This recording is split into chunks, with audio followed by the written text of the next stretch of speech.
सतगुरुदेव की जय। बंदी छोड़ कबीर परमेश्वर जी की जय। बंदी छोड़ गरीबदास जी महाराज जी की जय। स्वामी राम देवानंद जी गुरु महाराज जी की जय।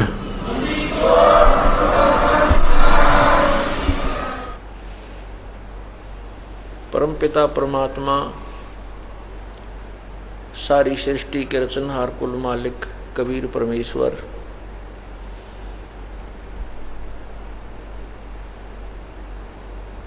हम काल जाल में फंसी हुई आत्माओं को अपने यथास्थान सतलोक की जानकारी, सतलोक का ज्ञान, उस सुख में स्थान के विषय में जो जानकारी है स्वयं ही बताने के लिए आते हैं। जब वो परमात्मा आते हैं उसमें उनको हम भगवान नहीं मानते। क्यों नहीं मानते? क्योंकि इस काल भगवान के संदेशवाहक प्रचारकों गुरुओं ने परमात्मा के सब सिद्धांत को पलट रखा होता है। शास्त्र विरुद्ध साधना के आधार पर सर्व जनता को आधारित किया हुआ होता है। वो बताते रहते हैं कि परमात्मा निराकार है, इसलिए परमात्मा जब आते हैं शरीर, क्योंकि वो साकार हैं, तो हम उसे परमात्मा प्रभु नहीं मानते, उसको परमेश्वर नहीं मानते, क्योंकि हमारी जो थ्योरी है वो गलत हो चुकी होती है।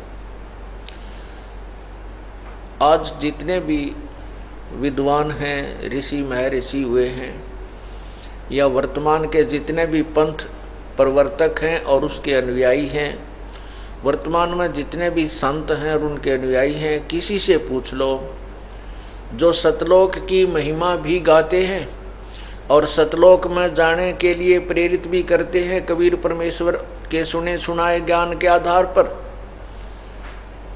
लेकिन सतलोक में वो सतपुरुष को निराकार ही बताते हैं। केवल प्रकाश ही प्रकाश है, चेतन ही चेतन है।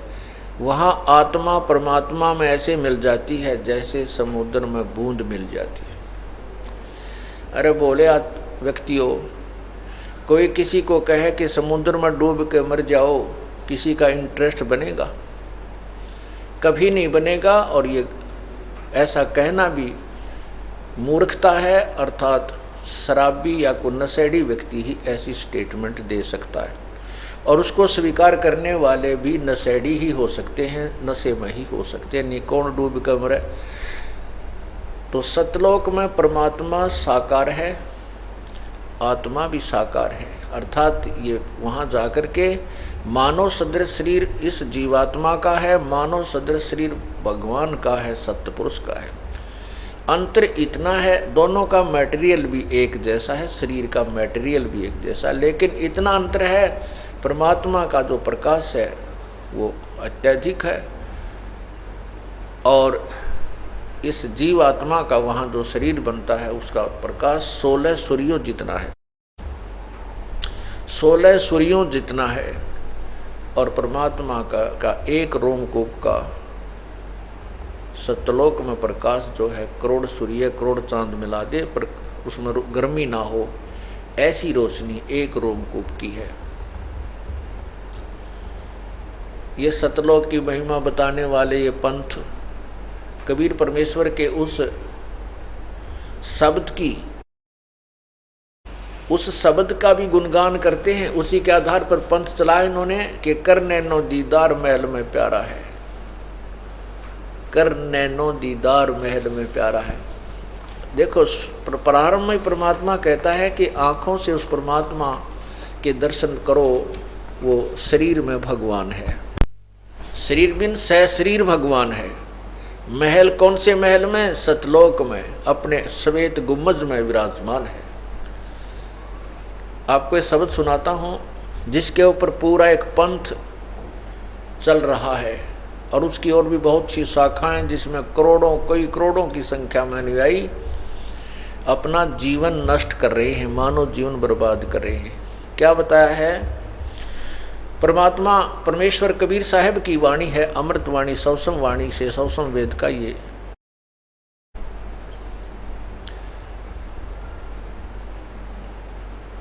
पद्य भाग है। करने नो दीदार महल में प्यारा है, कौन सी नैनों से, उस दिव्य दृष्टि से परमात्मा के दर्शन होते हैं। उसके लिए क्या बताते हैं कि काम क्रोध मद लोभ विसारो, शील संतोष अक्षमा सतधारो, मद मास मिथ्या तज डारो, हो ज्ञान घोड़े असवार भरम से न्यारा है। दोती नेति बस्ती पाओ, आसन पदम युगत से लाओ, कुंभ कर रेचक करवाओ, पहले मूल सुधार कारज हो सारा है। क्या बताते हैं? मूल कमल दल चतुर बखानो, और किलियम जाप लाल रंग जानो, लाल रंग मानो। अब जिन्होंने उपदेश प्राप्त है वो ध्यान से सुनते रहना। परमात्मा ने इसमें, कबीर परमेश्वर ने भी उन मंत्रों का इसमें वर्णन किया है जो हम आपको प्रथम बार देते हैं। मूल कमल दल चतुर बखानो, और किलियम जाप लाल रंग जानो, देव गणेश तात रोप्यो थानो, रिद्धि सिद्धि चंवर ढुलारा है। स्वाद चक्र षटदल विस्तारो, ब्रह्मा सावत्री रूप न्योहारो।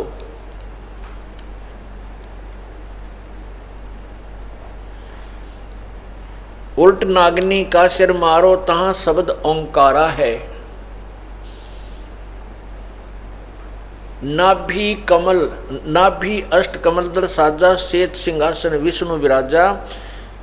हरियम, हरियंग लिखा है इसमें, हरियम जाप तास मुझ गाजा, मुख गाजा, लक्ष्मी शिव आधारा है। द्वादश कमल हृदय के माही, जंग गौर शिव ध्यान लगाही। सोहम शब्द तहां धुन छाई, और गण कर जय जयकारा है। इसमें कौन कौन से मंत्र आगे हैं? किलियम, मूल कमल, मूल कमल चतुर्दल बखानो। मूल कमल जो है उसमें 4 पंखड़ी का दल है ये, और किलियम इसका जाप है, गणेश यहाँ का देव है मूल कमल का। स्वाद चक्र में सावित्री ब्रह्मा का राज्य है, और वहाँ ओम मंत्र है, ओंकार मंत्र है। फिर नाभि कमल में विष्णु और लक्ष्मी विराजमान हैं, और हरियम जाप है। हृदय कमल में शिव और पार्वती हैं। सोहम जाप लिखा है परमात्मा ने, कबीर साहब ने। फिर कहते हैं दो दल कमल कंठ के माही, षोडश दल कमल के माही। तामद बसे अविद्या बाई, षोडश दल कमल कंठ के माही। तेहि मद बसे अविद्या बाई, हरिहर ब्रह्मा चवन ढुराई। जहाँ सिरियम नाम उचारा है। अब ये 5 नाम ये हैं, जो 5 नाम पर घाटा जोड़ रखा है, वो 5 नाम ये हैं कि यही प्रमाण गुरु ग्रंथ साहिब में है। जबकि गुरु ग्रंथ साहिब में कोई क्लियर स्पष्ट नहीं लिखा है, केवल 5 नाम अवश्य लिखा है, और 5 धुन भी लिखा है, 5 धुनात्मक शब्द भी लिखा है, 5 धुनात्मक। तो ये 5 नाम वास्तव में ये हैं जो हमारे मूल कमल से लेकर कंठ कमल तक खोलते हैं। इससे ऊपर 2 कमल और हैं, एक त्रिकुटी कमल और फिर सहस्रार कमल। तो ऐसे इसमें 7 कमल हैं।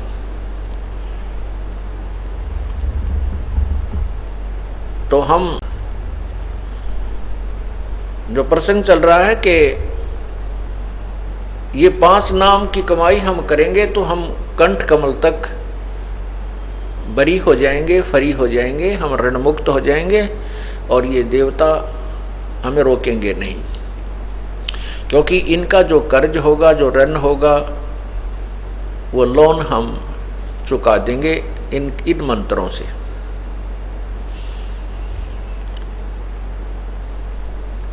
इसलिए यहां लिखा है कि सोडस दल कमल के कंठ के माही, ताही बदे बसे अविद्या बाई, हर हर ब्रह्मा चौर ढोराई, जहां श्रीयम नाम उचारा है।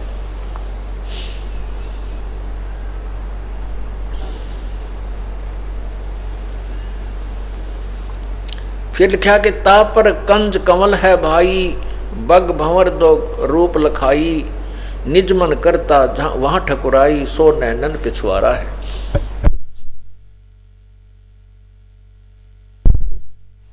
अब ये जो तीसरा कमल बताया है, आगे जो छठा कमल बताया है,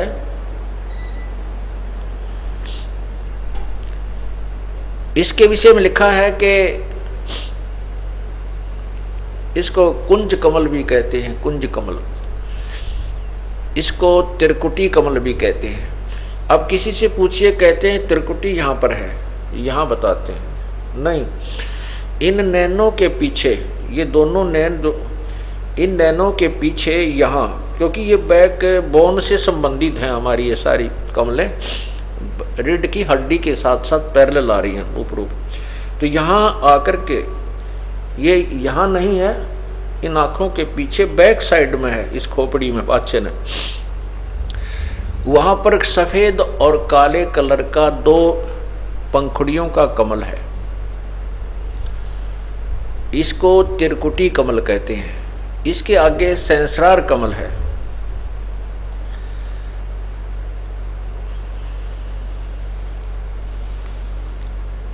अब क्या बताते हैं कि ये आगे लिखा है कि कमलन भेद किया निर्वारा, यह सब रचना पिंड मंझारा,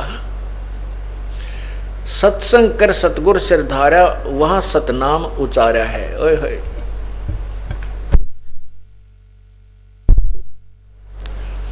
त्रिकुटी कमल तक कहते हैं कि इन पांचों कमलों का भेद आपको बता दिया है, और पूर्ण संत जब आपको मिल जाएगा वो इसका सब निर्णय देगा और वो सतनाम देगा, और त्रिकुटी कमल पर जाकर के हम सतनाम की कमाई का अकाउंट देंगे। त्रिकुटी कमल पर जाकर के सतनाम जो हमारा जाप है, उसमें जो ओम मंत्र है, 2 अक्षर का जो मंत्र है, ये सतनाम 2 अक्षर का मंत्र है। ओम नाम जो ओम की कमाई है वो हम ब्रह्म को छोड़ देंगे। जैसे गीता जी अध्याय नंबर 18 के श्लोक 66 में कहा है कि सर्वधर्मान परित्यज माम, मेरे लेवल की, मेरे स्तर की जितनी भी तूने धार्मिक अनुष्ठान किए हैं, पूजाएं की हैं, वो मुझ में त्याग, परित्यज्य माने त्याग कर, एकम शरणम व्रज, उस एक सर्वशक्तिमान की शरण में चला जा।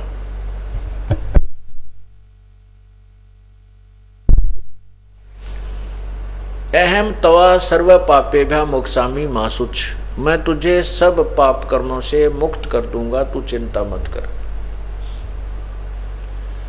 ओम नाम की कमाई, जो सतनाम में 2 मंत्र हैं, एक ओम और तत्, सांकेतिक है जो केवल उपदेशी को बताया जाता है।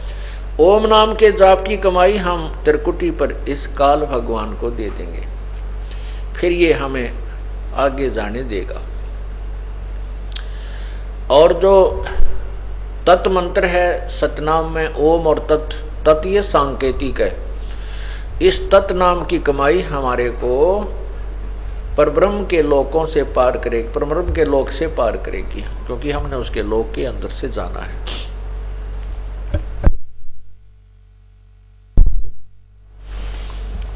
तो यहां क्या बताते हैं, ये कमलन भेद किया निर्वारा,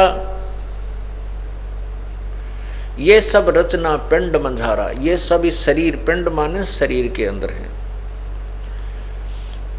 और सत्संग कर, सत्संग कर सतगुरु सिरधारा, यानी सत्संग को सुना और जब तत्वदर्शी संत मिला उस सच्चाई का को हमने स्वीकार करना। सत्संग का अर्थ होता है सत्य का साथ देना, सत्य के साथ रहना, असत्य को त्याग देना, उसको सत्संग कहते हैं। यानी सच्चे ज्ञान को ग्रहण करना, सच्चाई का अनुसरण करने का नाम सत्संग होता है। और सत्संग के अंदर वो ज्ञान कराया जाता है, उसको सुन करके हम उस ज्ञान के आधार से अपना जीवन बदल लेते हैं। सत्संग कर सतगुरु सिरधारा,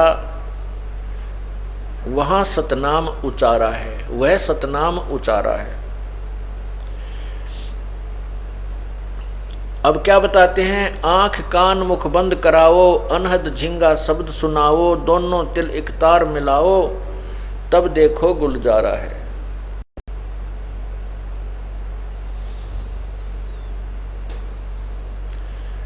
आगे कहा है कि चंद सुर एक घर लाओ, सुषमन से ती ध्यान लगाओ, त्रिवेणी के सिंध समाओ, भौर उतर चल पा रहा है। घंटा शंख सुनो धुन दोई, सैंस कमल दल जगमग होई, तामद करता निरखो सोई, बंक नाल धस पा रहा है। डाकनी साकनी बहु के लकारें, जम किंकर धर्म दूत हकारें हंकारें, सत नाम सुन भाग्य सारे, जब सतगुरु नाम उचारा है। गगन मंडल विच उर्दमुख कुइया, गुरुमुख साधु भर भर पिया, नुगरे प्यासे मरे बिन किया, जाके ही ये अंधियारा है। त्रिकुटी महल में विद्या सारा, गनहर गर्जे बजे नगारा, लाल बरन सूरज उजियारा, चतुर कमल मज शब्द ओंकारा है। साध सोई जिन ये गढ़ लीना, 9 दरवाजे प्रगट चीना, 10वां खोल जाए जिन दीना, जहां कुलफ रहा मारा है। आगे सेत सुन है भाई, मान सरोवर पैठ अन्हाई, हंसन मिल हंसा हो जाई,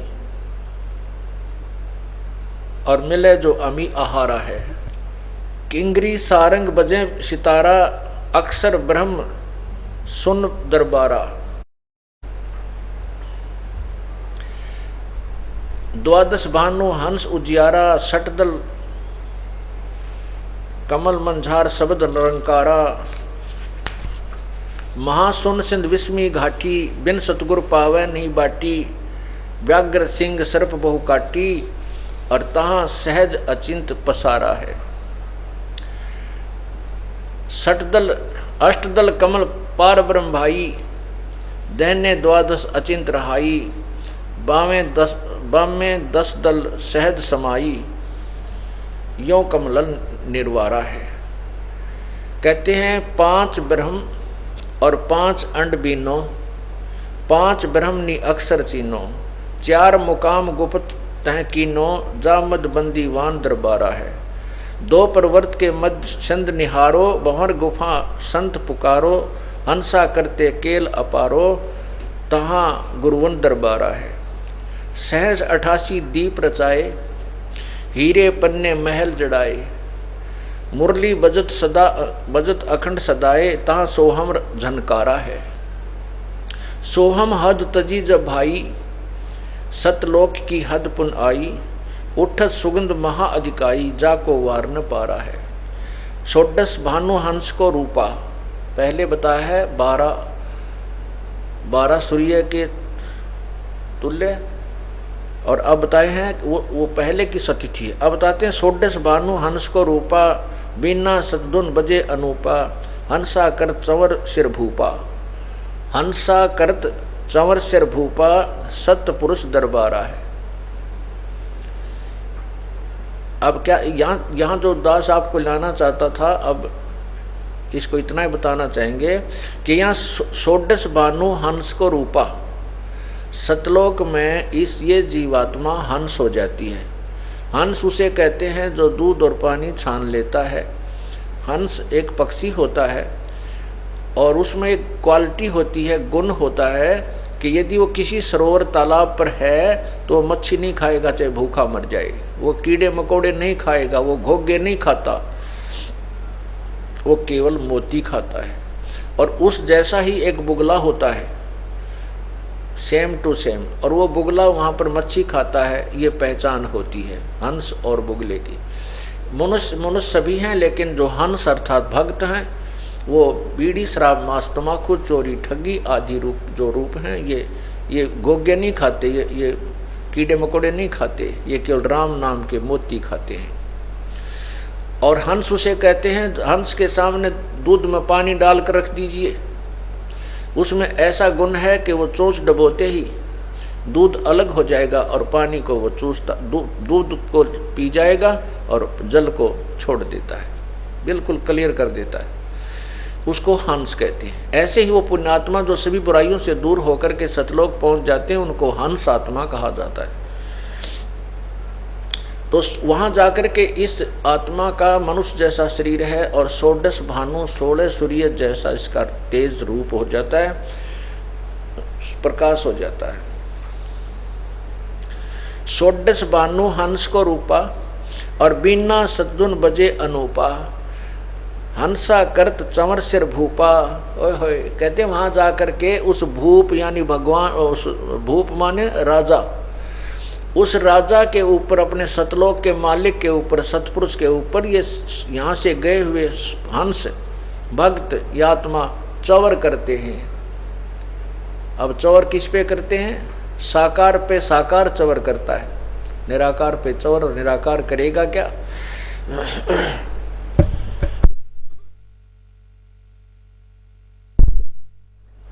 16 भानु हंस को रूपा, 16 सूर्य जैसा उस हंस का रूप यानी तेजो में शरीर बन जाता है।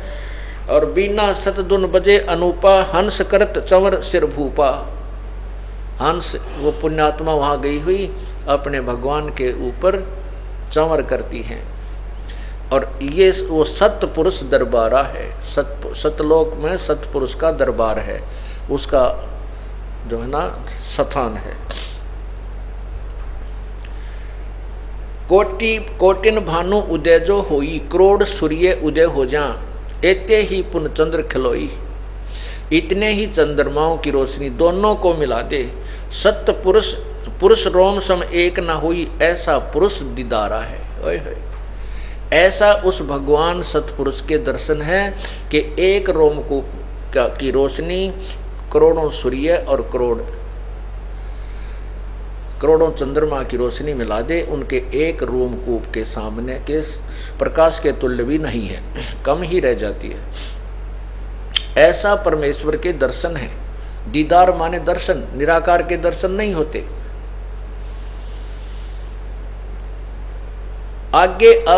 आगे अलख लोक है भाई, सतलोक से आगे अलख लोक है, फिर अगम लोक है, फिर अनामी लोक है, अकह लोक है। अनामी अर्थात अकह। आगे अलख लोक है भाई, ऐसा अलख पुरुष की तह ठुकराई,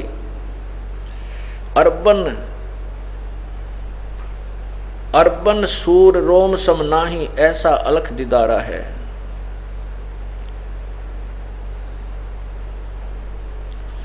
आगे अलख लोक है भाई, अलख पुरुष की तां ठुकराई, अर्बन 1 अरब सूर्य एक रोमकुंभ के प्रकाश के समान है।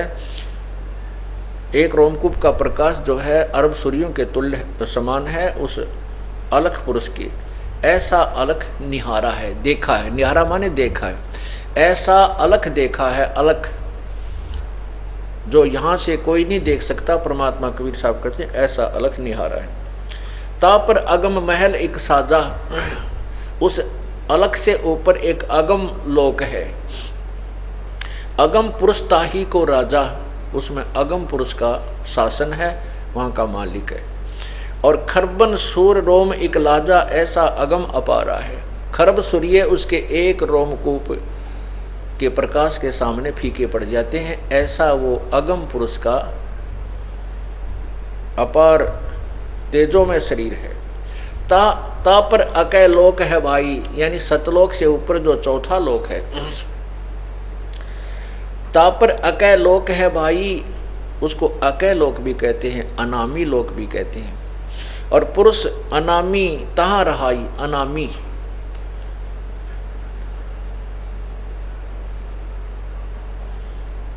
जो पहुंचे जानेगा वाही, वो कहन सुनन से न्यारा है। अब कहते हैं काया भेद किया निर्वारा। अब देखो निचोड़ कर दिया इस पूरे शब्द का। काया भेद किया निर्वारा, ये सब रचना पिंड मझारा। परमात्मा आपको क्या बता रहे हैं कि जो मैं आपको इसमें शब्द में वर्णन किया है, ये आपके इस काल ने इस शरीर के अंदर भी झूठी रचना करवा रखी है माया से, इस जीव को धोखा देने के लिए उस वास्तविक लोक की, सतलोक की नकल करवा रखी है एक शरीर में। और इस जीव को धोखा देने के लिए काल को पता था कि वो परमात्मा अपना कोई तत्वदर्शी संत भेजेगा, क्योंकि परमात्मा ने स्वयं आकर भी ये सारा ज्ञान बताया है।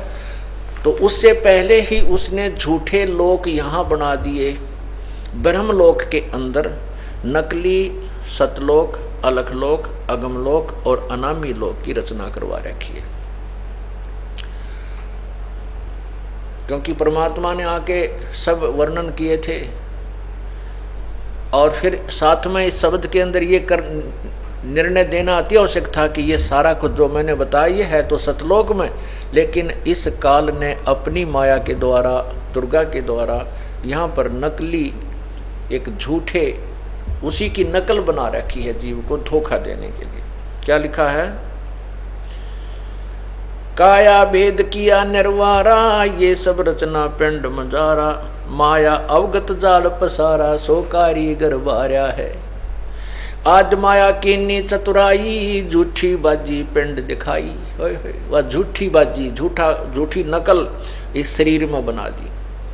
आज माया, इस दुर्गा ने आज माया कीनी चतुराई, झूठी बाजी पिंड दिखाई। अवगत रचना रची अंड माही, ताका प्रतिबिंब डारा है। ओए होए, ये झूठी रचना करी इस अंड माही, अंड कहो ब्रह्मांड कहो इस पिंड कहो। ये ब्रह्मांड जो है पूरा एक अंडे के समान इलिपिकल शेप में है, और उस ब्रह्मांड में जो कुछ है वो सारा का सारा इस शरीर के अंदर है। इस शरीर में चैनल बने हुए हैं। इस ब्रह्मांड को अंड भी कहते हैं और इस शरीर को पिंड भी कहते हैं। तो यह क्या बताते हैं? आज माया कीनी चतुराई, झूठी बाजी पिंड दिखाई। इस शरीर में बना दी। जो शरीर में दिखाई देती है ये काल का दिखाई देता है, इससे बाहर का नहीं है, सतलोक का नहीं है। शरीर के अंदर चाहे कितनी धुन बाज रही है, चाहे किसी प्रकार का कोई प्रकाश भी देख रहे हैं। अवगत रचना रची अंडमाही, ताका प्रतिबिंब डारा है। ताका प्रतिबिंब यानी उसकी नकल बनाई है। शब्द विहंगम चाल हमारी, कहें कबीर सतगुरु दे तारी। खुले कपाट शब्द जनकारी, पिंड अंड के पार स्वदेश हमारा है। ओए होए, इस अंड और पिंड, इस शरीर के बाहर हमारा देश है, हमारा लोक है। और इससे बाहर जो धुन अलग है, वो धुन जो इस शरीर से बाहर होने पर न सुनाई देती है, जब तक इस शरीर में है वो परमेश्वर सतलोक की झनक आपको नहीं सुनेगी। वो सुनेगी जब पूर्ण परमात्मा का जो सारनाम आपको मिल जाएगा, उसके बाद आपको सुनेगी। लेकिन उसको सुनने मात्र से मोक्ष नहीं है, ये तो प्रतीक है कि हमारी भक्ति चल रही है, बस इतनी सी बात। और ये क्या करते हैं कि कान आँख बंद करके 2.5 घंटे सुबह 2.5 घंटे शाम और धुन सुनो, बस क्या बात कही, बड़ी धुन सुनती हैं, झिंगे बोल रहे। इसमें तो काल की धुन है ये सारी। हमने तो इसे अज्ञ की सतलोक की धुन सुनी है। अब क्या बताते हैं? शब्द विहंगम चाल हमारी, कहें कबीर सतगुरु दे तारी। खुले कपाट शब्द झनकारी, अंड और पिंड के पार स्वदेश हमारा है। परमात्मा ने स्पष्ट कर दिया कि जो भी धुन आप सुनते हो शरीर में आंख कान बंद करके, ये तो काल की धुन है। इसके पार सो हमारा देश है।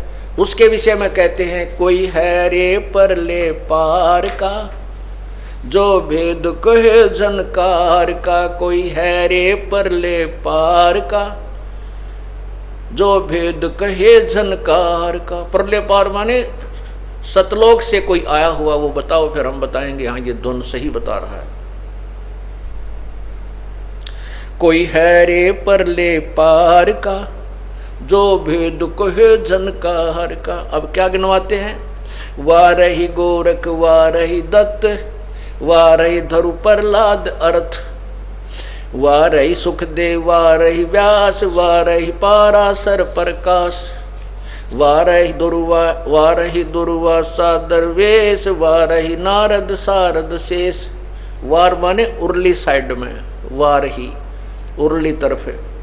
जैसे एक दरिया का परला पार होता है, एक उर्ली साइड में, अपनी साइड में, इधर की तरफ इंघे को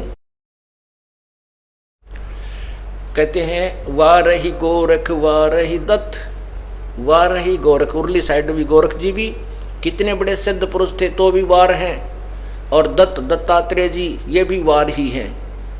वारही गोरख वारही दत्त, वारही ध्रुव प्रहलाद अर्थ। ध्रुव और प्रहलाद भी उर्ली पार है, इस अंड में ही है, काल के जाल में ही है, इससे बाहर नहीं है।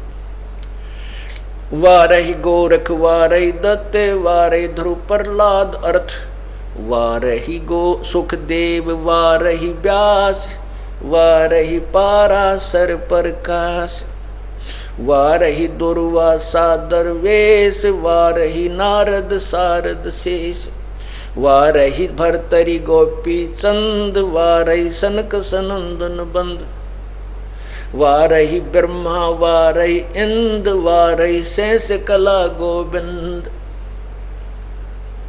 गोपी चंद भरतरी जैसे भी जिनको हम कहते तो मुक्त हो गए, नहीं, चौथी मुक्ति प्राप्त है, और चौथी मुक्ति प्राप्त प्राणी भी दोबारा 84 लाख योनियों में आते हैं। वारही भरतरी गोपी चंद, वारही सनक सनंदन बंध, वारही ब्रह्मा वारही इंद्र, वारही शेष कला गोविंद। 1000 कला का भगवान यु काल ज्योति निरंजन भी उर्ली तरफ ही है। वारही शिव शंकर जो शंभ, यो शिव जी शिव भगवान भी कहते, शिव शंकर भी उर्ली तरफ है। वारही शिव शंकर जो शंभ, वारही धर्म राय आरंभ, वारही धर्म राय धर धीर, परम धाम पहुँचे कबीर।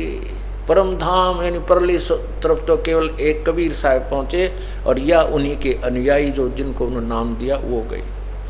रग यदुश्याम अथर्व वेद, परम धाम नहीं लया वेद। ऋग्वेद, यजुर्वेद, सामवेद और अथर्ववेद, इनमें जो वर्णित विधि है उसके अनुसार साधना करने वालों को भी परले पार का ज्ञान नहीं है। रग यजुर्श्याम अथर्ववेद, परम धाम नहीं लया वेद। अलल पंख अगाध भेव, जैसे कुंज सुरती सेव। वार पार था थे हा ने था, गरीबदास निर्गुण निगाह।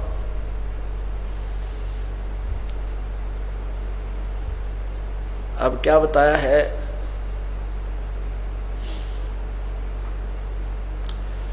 कि कोई हैरे परले पार का जो भेद कहे, उस जनकार का जो धुनात्मक सब धुन सुन पर जो घाटा जोड़ रखा था इन्होंने, जो ये 5 नाम देने वाले, या फिर एक और पंथ है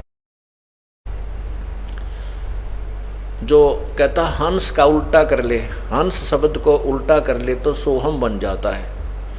और हंस, वैसे तो हंस का उल्टा करने से सोहम नहीं बनता,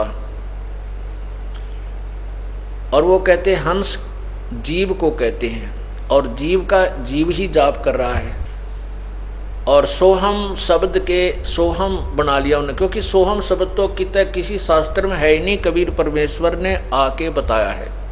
उस सोहम शब्द को कोई देने का अधिकारी भी नहीं है इस दास के अतिरिक्त। या परमात्मा स्वयं आए थे, या उनके जो संबंधित संत थे उस समय, जैसे आदरणीय धर्मदास साहिब जी, आदरणीय गरीबदास साहिब जी, आदरणीय नानक साहिब जी, आदरणीय मुल्कदास जी, आदरणीय दादू साहिब जी, आदरणीय गीसा साहिब जी, ये सोहम नाम दे सकते थे, लेकिन इनको देने का अधिकार नहीं था। इनको केवल स्वयं ही जाप करना था। और इनको इसलिए सोहम शब्द जो परमात्मा कहते हैं, सोहम शब्द हम जग में लाए और सार शब्द हमें गुप्त छुपाए।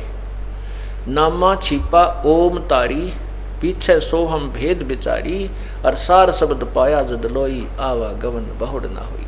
नामदेव जी जो छिपी जाति में थे, वो पहले ओम नाम का जाप किया करते थे। उसके बाद परमेश्वर उनको मिले और ये तत्व ज्ञान समझाया, तो फिर उनके समझ में आया, फिर उन्होंने उस सोहम मंत्र का जाप प्रारंभ किया। फिर कहते हैं केवल सोहम से भी मोक्ष नहीं है, सार शब्द पाया जद लोई, आवा गवन बहुर ना हुई। गरीबदास जी कहते हैं सोहम ऊपर और है, सत सुकृत एक नाम, सब हंसों का वंश है, सब हंसों का वंश है, और सही बस्ती सही ठाम। तो इसी प्रकार नामदेव जी कहते हैं कि नामा छिपा ओम तारी, तारी माने लो लग रही थी, ओम नाम ओंकार नाम का जाप करते थे। फिर पीछे सोहम भेद बिचारी, ओहो, फिर पीछे सोहम वाली बात समझ में आई, ज्ञान तत्व ज्ञान सुना। फिर उन्होंने सतनाम का जाप किया जो 2 अक्षर का होता है। किसने? नामदेव जी ने। और फिर कहते हैं सार शब्द पाया जद लोई, जब परमात्मा ने उनको सार शब्द दिया तो नामदेव जैसे महापुरुष का भी तभी जन्म मृत्यु से छुटकारा हुआ, आवा गवन बहुर ना हुई। तो वो सोहम नाम का 2 हिस्से करके जाप देते हैं। ये एक बहुत बड़ा पंथ चल रहा है जिसका विदेशों में भी बोलबाला, क्यों? बड़ी बड़ी आत्मा है जिनको ज्ञान है नहीं आध्यात्मिक, वो चाहे विदेशी हो चाहे स्वदेशी, उन्हें कोई बहका लो, उनके पीछे हो लेंगे, क्योंकि आत्मा को परमात्मा की चाह है। और ये नकली संत उनको गुमराह किए हुए बैठे हैं, इनका जीवन अनमोल जीवन बर्बाद करते हैं। उन्होंने सोहम शब्द के 2 टुकड़े करके जाप करना बता रखा है। कोई तो कहे 100 बार निकाले हम भीतर ले, कोई कहे हम बाहर छोड़े और 100 हम अंदर ले श्वास से। अरे भले आदमी हो, अब मोटरसाइकिल के 2 पहिए हैं और कोई न कहे अगले न आगे न चलाओ और पाछले न पाछे न चलाओ, वो तो कैसे चलेगी भाई? खोल लो, इसने खोल खड़े करके तो घुमा सकते हो, एक न आगे न घुमा ले एक न पाछे न घुमा ले, वो तो दोनों ही अपनी विधिवत चलेंगे तभी बात बनेगी। या किसी वस्तु के 2 टुकड़े कर देने से वो व्यर्थ हो जाती है, ये एक ही अक्षर है। और क्योंकि कबीर साहब के सुने सुनाए ज्ञान से उन्होंने सांस का शब्द ले लिया। अब कबीर साहब कहते हैं जो जन होगा जो हरि लेगा शब्द बिलगाए, और सोहम सोहम जप मरे व्यर्था जन्म गवाए। अकेला सोहम सोहम जाप जपने से भी, चाहे उसने 2 बार कर ले चाहे 1 कर ले, वो जप का मर गए व्यर्था जन्म गवाए। क्यों? क्योंकि सार शब्द जब तक नहीं मिलेगा वो जीवन व्यर्थ है, वो मोक्ष नहीं हो सकता। तो कहीं भी किसी भी सदग्रंथ में, किसी भी कुरान में, किसी पुराण में, वेदों में, उपनिषदों में आपको सोहम शब्द नहीं मिलेगा। परमात्मा ने आकर के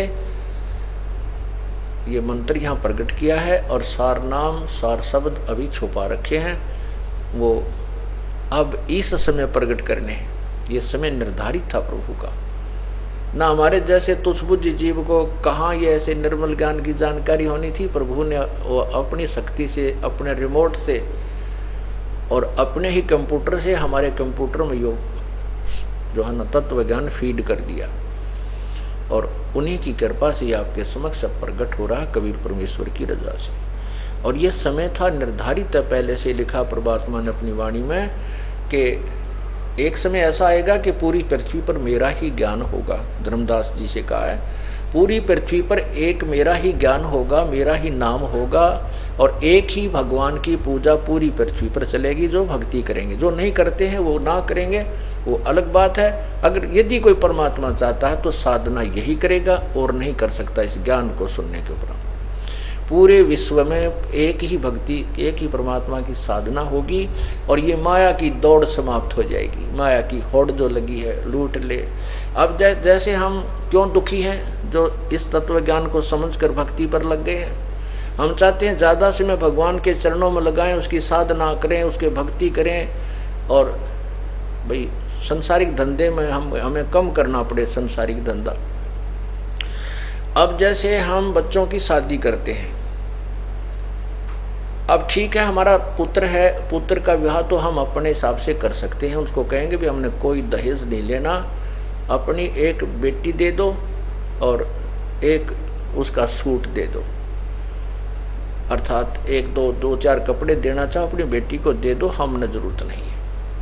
जब हमने बेटी का विवाह करना पड़ता है तो अभी हमारे भक्त इतने नहीं हैं कि हम एक दूसरे में आपस में ही कर सकें, तो हमने बगैर उपदेश वालों के भी अपनी बेटी ब्याहनी पड़ती है। तो वो अभी ना समझ है, इस कारण से अब हम आधे दुखी हैं। उसके लिए हमने कुछ थोड़ा बहुत करना पड़ता है, ज़्यादा नहीं तो थोड़ा बहुत करना ही पड़ता है।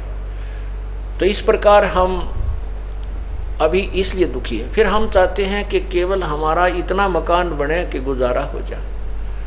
हमारी आंखों के सामने हमने ऐसी परिस्थिति देखी है, एक पिता ने अपने पुत्रों के लिए 20-30 एकड़ जमीन बना दी, ट्रैक्टर ले रखा। और कैसे लिया, आज से 50 वर्ष पहले जब हम छोटे छोटे थे उस समय वो 5 रुपये सैकड़ा ब्याज लेता था। वो तरह का 5 रुपये सैकड़ा, आज से 50 साल, शायद आज भी 5 रुपये नहीं होगा, बहुत ही एकाध निर्भाग वेशक लेता हो। उस समय 5 रुपये सैकड़ा ब्याज, वो खून चूसा करता। उसकी मृत्यु देखी पागलों की तरह, अंत समय में पागल हो गया, अपनी टट्टी अपने मुंह पर मारे बैठ के, द्वारा का टक्कर मारे, बुरा हाल हो गया। और कुछ ऐसे भी लोग देखे जिन्होंने अपने बच्चों के लिए बहुत सी संपत्ति जोड़ी और पिताजी के जीते जी बेटा जवान हुआ, इकलौता पुत्र था, उसने शराब पीनी शुरू कर दी। वो 200 बीघे जमीन थी, 200 बीघा माने 40 एकड़ जमीन, वो सारी बेच दी और फिर मजदूरी करने लग गया पिता की आंखों के सामने। बूढ़ा पिताजी तो बूढ़े हो गए, कुछ पार बसावा नहीं। तो पुण्यात्माओं, जो बच्चे के भाग्य में है वही रहेगा। उस बेटे के भाग्य में मजदूरी करना था, पिताजी की संपत्ति उसका कति काम नहीं आई। इसलिए हमने इतना तो मकान चाहिए। कबीर साहब कहते, कबीर घर तो 3.5 हाथ भाई गणा तो 4.25, कह कबीर अधिका गहे ताको नहीं विचारे। घर तो 3.5 हाथ का, अर्थात अपना एक 4 पाई आ जा, और गणा तो 4.25 है। इससे ज्यादा को चाह करता है तो कहते हैं उसको फिर कोई ज्ञान समझ में नहीं आ रहा। भाव ये है परमात्मा कहने का कि आवश्यकता अनुसार मकान बना ले, उससे ज्यादा होड़ मत कर। तो ज्यादा एक दूसरे को देख कर उसने कोठी बना ली, आपके पास 2-4 लाख का ब्योंत हो गया, दूसरे ने 8 लाख की बनाई है, तो आप भी न सोचोगे, जब तक ज्ञान नहीं है, कि 2-4 लाख कर्जा से ही परिस्थिति 21 कोठी गाड़ूं जब मेरी इज्जत बनेगी। वो 5-4 लाख रुपए कर्जा हो जाए, वो कर्जा मकान का उतर के देना, लोग पीछे पीछे, और टेंशन बनी रहे, ना भक्ति कर सकते, कि वह मृत्यु हो जाए उसको ठीक में कुत्ता बन के उसको ठीक है पिछली साइड में बैठेगा, अंदर कोई नहीं बढ़ने दे, प्रवेश नहीं होने देगा उसको। तो इसलिए हम आधे दुखी इस प्रकार हैं, एक दूसरे ने देखकर माया जोड़ने की होड़ लगाई हुई है। जब हम सभी को पूरे विश्व में ये ज्ञान फैल जाएगा, फिर तो छोटे छोटे मकान बनावाएंगे, काम चलाओ, और अपनी भक्ति ज़्यादा करा करेंगे और माया की दौड़ कम हो जाएगी, आवश्यकताएं कम होगी, तो अपने आप माया की हवस समाप्त हो जाएगी। इस प्रकार जब परमात्मा यहाँ आते हैं, अब आपने सुना कि उन्होंने कितना ज्ञान फैला रखा था। कि परमात्मा निराकार है और सतलोक में जाकर के वो प्राणी परमात्मा में लीन हो जाता है, जैसे समुद्र बूंद में हो जाती, बूंद समुद्र में मिल जाती है। नहीं, ऐसा कुछ नहीं है। अगर ऐसा है तो फिर वहाँ जाने का कोई फायदा नहीं है। हम भगवान के लिए भटकते फिर रहे हैं, परमात्मा मिले, उनके दर्शन करें, उनको देखें, उसको देखने से हमें आनंद आएगा। और वो कहें वहाँ है नहीं तो फिर भाई क्या फायदा, कौन इंटरेस्ट बनाएगा। अब लड़की की सगाई कर रहे हैं और लड़की को कहे कि तेरा दुल्हा तो है नहीं, वो तो निराकार है, तो बता क्या इंटरेस्ट बनेगा उस शादी का। उधर से लड़के ने कहा कि तेरी पत्नी तो है नहीं भाई, वो तो निराकार है, ब्याह करवा ले। तो फिर ब्याह क्या तो करवा जब लड़की निराकार है। ऐसी बेहुदी थ्योरी लोगों ने बना करके हमें मिसगाइड किया हुआ है। तो वहाँ परमात्मा है, हमरे ही उनिहार है, हमारा सृजनहार, हमारा भगवान हमारे स्वरूप में है। यही पवित्र बाइबल में लिखा है कि परमात्मा ने मनुष्य को अपने ही स्वरूप के अनुसार बनाया है, नर और नारी करके उनकी सृष्टि की है। इति सिद्धम, परमात्मा सहशरीर है और मनुष्य सदृश है। जैसा कि कल आपको यजुर्वेद अध्याय नंबर 5 के मंत्र 1 में स्पष्ट किया था कि अग्ने तनुरसी विष्णुवेत्वा सोमस्य तनुरसी, 2 बार लिखा है वेद में कि परमात्मा सहशरीर है। उस परमेश्वर का सबका पालन करने के लिए अर्थात सबकी संभाल करने के लिए, यहाँ अपना यथार्थ ज्ञान देने के लिए, अतिथि रूप में आने के लिए भी उसका शरीर है। वो सहशरीर ही आता है और सहशरीर ही जाता। अतिथि माने अचानक कभी भी आ जाए, जिसकी को आने की तिथि यानी दिन निर्धारित ना हो, उसको अतिथि कहते हैं। मेहमान भी कह देते हैं। मेहमान उसे कहते हैं जो कुछ समय के लिए रुकता है। तो परमात्मा यहाँ कुछ समय आते हैं। 120 वर्ष काशी में कबीर जुलाहा रूप में आए थे, अतिथि रूप में, और सहशरीर आए थे, सहशरीर चले गए थे। वो स्वयंभू हैं, उनकी कोई माता पिता नहीं है।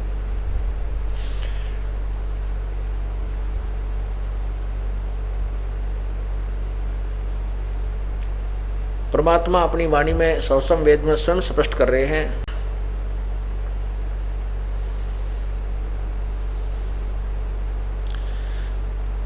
अवधो अवगत से चल आए, कोई मेरा भेद मरम नहीं पाया। ना मेरा जन्म ना गर्भ बसेरा, बालक बन दिखलाया। काशी नगर जल कमल पडेरा, तहां जुलाहे न पाया। ना मेरा जन्म ना गर्भ बसेरा, बालक हो दिखलाया। काशी नगर जल कमल पडेरा, तहां जुलाहे न पाया। मात पिता मेरे कछु नाही, ना मेरे घर दासी। जुलाहे का सुत आन कहाया, जगत कर मेरी हंसी। मात पिता मेरे कछु नाही, ना मेरे घर दासी। जुलाहे का सुत आन कहाया, जगत करे मेरी आसी। 5 तत्व का धड़ नहीं मेरे, जानू ज्ञान अपारा। वो सत स्वरूपी नाम साहेब का, ओहे नाम हमारा। 5 तत्व का धड़ नहीं मेरे, जानू ज्ञान अपारा। सत स्वरूपी नाम साहेब का, सोए नाम हमारा। अधर द्वीप गगन गुफा में ता निज वस्तु सारा। ये ज्योत स्वरूपी अलख निरंजन, धरता ध्यान हमारा। ज्योत स्वरूपी अलख निरंजन, ये काल भी कहते हैं। ये जो ब्रह्मा विष्णु महेश का पिता भी मेरा ध्यान धरता है, मेरी तप करके मेरे से अपने ये 21 ब्रह्मांड चलाने के लिए और शक्ति प्राप्त करता है। ज्योत स्वरूपी अलख निरंजन, धरता ध्यान हमारा। अदर दीप गगन गुफा में तानिज वस्तु सारा। ज्योत स्वरूपी अलख निरंजन भी, धरता ध्यान हमारा। हाड चाम लहू ना मेरे, कोई जाने सतनाम उपासी। तारण तरण अभय पद दाता, मैं हूँ कबीर अविनाशी। मैं वही कबीर परमात्मा अविनाशी हूँ, जिसके मारने में कोई समर्थ नहीं है। क्या बताते हैं कि अवधू गोरखनाथ जी से कहते हैं कि हे अवधूत, मैं गोरखनाथ जी ने पूछा था आप कौन हो, फिर ऐसे कौन से लोक से आए हो हमने तो आज तक आपके बारे में ऐसे ज्ञान के विषय में कभी नहीं सुना। आप कौन हैं, कहाँ से आए हो, आपके माता पिता कौन हैं? तो बताते हैं अवधू अवगत से चलाए। अवगत जिसको जिस स्थान पर परमात्मा है उस वहाँ पर रहता है, वो किसी के सामने प्रत्यक्ष नहीं हो पाता, यहाँ से कोई देख नहीं सकता, इसलिए उसे अव्यक्त कहते हैं। अव्यक्त की डेफिनेशन होती है जैसे बादलों के पीछे सूर्य हो और हमें दिखाई नहीं देता लेकिन वो विद्यमान है, और बादल हट जाने पर वो जो का त्यों दिखाई देता, इसलिए अव्यक्त कहते हैं। जिसे हम नहीं देख सकते उसको अव्यक्त कहते हैं। निराकार अन्य वस्तु होती है, अव्यक्त और चीज होती है। अन्य अव्यक्त का अर्थ और होता है, जैसे अभी आपको डिफाइन किया। तो कहते हैं उस अवगत से चले आए, उस अव्यक्त स्थान से आए हैं हम, जहां तुम्हारे किसी भी साधक की दृष्टि नहीं जा सकती, तुम्हारी दिव्य दृष्टि भी वहां तक नहीं पहुंच सकती। दिव्य दृष्टि मीन एक दूरबीन समझो। दूरबीन की अपनी अपनी जो है, ये सूक्ष्मदर्शी जिसे कहते हैं, उसकी अपनी रेंज होती है। कुछ इतने स्थान तक देख सकती है, इतने डिस्टेंस तक देख सकती है। तो इसलिए किसी भी ऋषि महर्षि और ब्रह्मा विष्णु महेश की दिव्य दृष्टि उस सतलोक को नहीं देख सकती। ये तो ब्रह्मलोक को भी नहीं देख सकते जहाँ पर ये ज्योति निरंजन रहता है। तो वो सतलोक में कहते हैं अवधू अवगत से चलाए, मेरा कोई भेद मरहम नहीं पाया, और ना मेरा जन्म ना गर्भ बसेरा, मैं तो बालक बन दिखलाया। ना मेरा जन्म हुआ, ना मैं किसी माँ के गर्भ में रहा। और काशी नगर जल कमल पर डेरा, काशी में लहर तारा तालाब के ऊपर एक कमल के फूल के ऊपर मैंने अपना डेरा डाला था, और वहाँ जुलाहे न पाया, वहाँ एक जुलाहा मुझे ले आया। मात पिता मेरे कुछ ना ही, ना मेरे घर दासी, मेरे कोई माँ बाप नहीं है, नीरू नीमा मेरे माता पिता नहीं है, और ना ही मैंने कोई विवाह किया है, मेरी कोई स्त्री नहीं है, दासी मेरे कोई पत्नी नहीं है। और जुलाहे का सुत आन कहाया, ये जगत करे मेरी आसी। अब क्योंकि परमात्मा के भक्त जिनको इतना सुख हुआ था वो कहा करते भगवान आए हैं, परमात्मा आए हैं ये, और लोग हंसी करा करते, दूसरे जिनको ज्ञान नहीं था मजाक करा करते, देखिए मूर्ख हो रे, इस दुल्हे को दानक को भगवान कहते हैं लोग, मेरी हंसी करते हैं। मात पिता मेरे कछु ना ही, ना मेरे गरदासी, जुल्हे का सुत आन कहाया, यो जगत करे मेरी हंसी। भाई 5 तत्व का धड़नी मेरा म जानो ज्ञान अपारा, दो सत स्वरूपी नाम साहिब का सोए नाम हमारा। अब ये इसमें बहुत से ऐसे ज्ञान है, क्योंकि ये सत्संग में पहली कक्षा से लेकर के अंतिम पढ़ाई तक का ज्ञान सुनाया जाता है। और जो बच्चे पहली कक्षा के हैं वो पहली वाला ज्ञान सुनेंगे, समझते हैं, और जो उच्च कक्षाएं में हो गए हैं वो उस ज्ञान को भी साथ साथ समझ रहे हैं। अब इसमें क्या बताया है, ये है वो अंतिम, जिनको सारनाम मिल गया है वो समझ जाएंगे इस बात को। कबीर साहब कहते हैं जो जन होगा जो हरि लेगा शब्द बिल गाए, जो जन होगा जौहरी वो लेगा शब्द परख।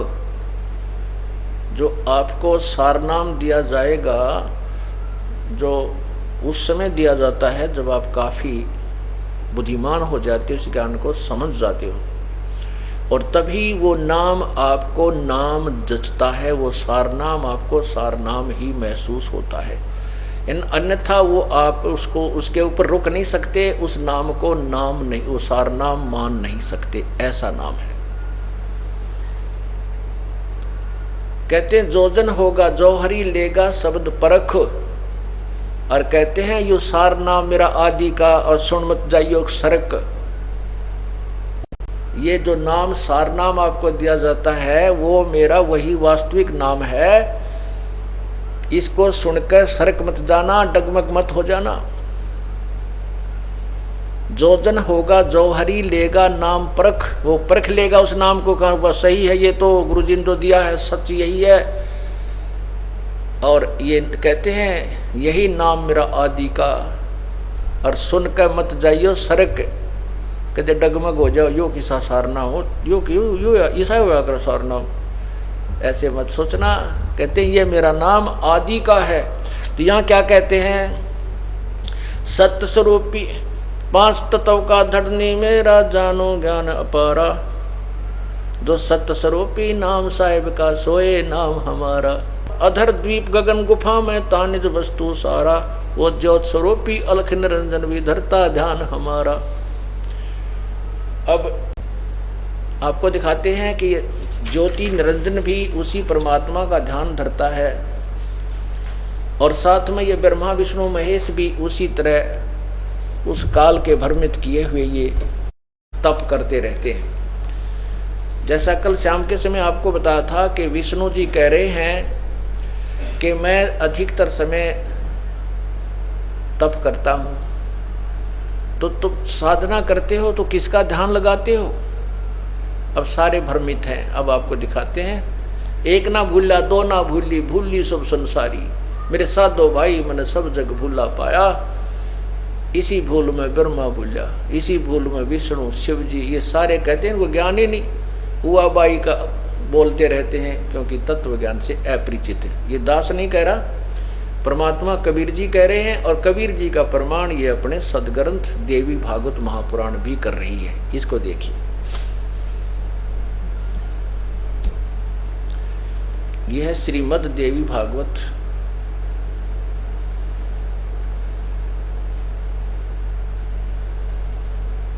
ये पुराण है, और ये कहाँ से प्रकाशित है? गीता प्रेस गोरखपुर से, ये गीता प्रेस गोरखपुर से। और यहाँ देखिएगा, संक्षिप्त श्रीमद् देवी भागवत, और संपादक हैं हनुमान प्रसाद पोदार चिमन लाल गोस्वामी। इसके प्रकाशक कौन है ये देखिए। प्रकाशक एवं मुद्रक गीता प्रेस गोरखपुर, गोविंद भवन कार्यालय कलकत्ता का संस्थान। इसके अंदर पृष्ठ नंबर 28-29 पर आप देखिएगा, ये देखिएगा पृष्ठ 28, और ये है संक्षिप्त देवी भागवत,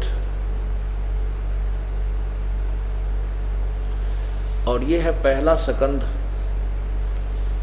व्यास जी का वन में जाना और नारद जी का मिलना और देवी की उपासना के लिए कहना, ये देखिए, यहां से देखिएगा पृष्ठ 28 पे। नारद जी ने कहा महाभाग व्यास जी, तुम इस विषय में जो पूछ रहे हो ठीक यही प्रश्न मेरे पिताजी ने, नारद जी कह रहे हैं मेरे पिताजी ने अर्थात ब्रह्मा जी ने भगवान श्री हरि विष्णु जी से किया था। देव आदि देव, ओहो देखियो, देव आदि देव भगवान जगत के स्वामी हैं। लक्ष्मी जी उनकी सेवा में उपस्थित रहती हैं। दिव्य कौस्तुभमणि उनकी शोभा बढ़ाती है। वे शंख चक्र और गदा के लिए रहते हैं। पीतंबर धारण करते हैं। 4 भुजाएं हैं। वक्षस्थल पर श्रीवत्स चिन्ह चमकता रहता है। वे चराचर जगत के आश्रयदाता हैं। जगत गुरु एवं देवताओं के भी देवता हैं। ऐसे जगत प्रभु भगवान श्री हरि महान तप कर रहे थे। अब देखना विचार करके ध्यान से, जिन भगवानों को हम पता नहीं क्या मानते थे उनकी हिस्ट्री पढ़िए, उनका जीवन चरित्र पढ़िए। ऐसे जगत प्रभु श्री हरि महान तप कर रहे थे। उनकी समाधि लगी थी। यह देखकर मेरे पिता ब्रह्मा जी को बड़ा आश्चर्य हुआ। अतः उन्होंने उनसे जानने की इच्छा प्रकट की। ब्रह्मा जी ने पूछा, प्रभु आप देवताओं के भी अध्यक्ष, जगत के स्वामी, भूत भविष्य एवं वर्तमान के सभी जीवों को एकमात्र शासक हैं। भगवान फिर आप क्यों तपस्या कर रहे हैं? विष्णु जी को कह रहे हैं ब्रह्मा जी, और किस देवता की आराधना में ध्यान मगन है। मुझे असीम आश्चर्य हो रहा है कि आप देवेश्वर एवं सारे संसार के शासक होते हुए भी समाधि लगाए बैठे हैं। नीचे देखिएगा, ब्रह्मा जी के विनीत वचन सुनकर भगवान श्री हरि अर्थात विष्णु जी उनसे कहने लगे, ब्रह्मन सावधान होकर सुनो, मैं अपने मन का विचार व्यक्त करता हूँ। देवता, दानव और मानव सब यही जानते हैं कि तुम सृष्टि करते हो, मैं पालन करता हूँ और संहार क्या करते हैं, किंतु फिर भी वेद के परंपरागामी पुरुष अपनी युक्ति से सिद्ध करते हैं कि रचने, पालने और संहार करने की यह योग्यता जो हमें मिली है वह उसकी अधिष्ठात्री शक्ति देवी है, दुर्गा है। वे कहते हैं कि संसार की सृष्टि करने के लिए तुम में राजसी शक्ति का संचार हुआ है, मुझ में सात्विक शक्ति मिली है, मुझे सात्विक शक्ति मिली है और रुद्र में तामसी शक्ति का आविर्भाव हुआ है। उस शक्ति के अभाव से तुम इस संसार की सृष्टि नहीं कर सकते, मैं पालन करने में सफल नहीं हो सकता और रुद्र से संहार कार्य भी होना भी संभव नहीं है। ब्रह्मा जी हम सभी उस शक्ति के सहारे ही अपने कार्य में सदा सफल होते हैं आए हैं। सुवर्त प्रत्यक्ष और परोक्ष दोनों उदाहरण मैं तुम्हारे सामने रखता हूँ, सुनो। यह निश्चय बात है कि उस शक्ति के अधीन होकर ही मैं प्रलय काल में इस शेष नाग की सैया पर सोता हूँ। यदि वो बेहोश कर देती है मुझे और सृष्टि करने का अवसर आते ही जाग जाता हूँ। मैं सदा तप करने में लगा रहता हूँ, उस शक्ति के शासन से कभी मुक्त नहीं रहता।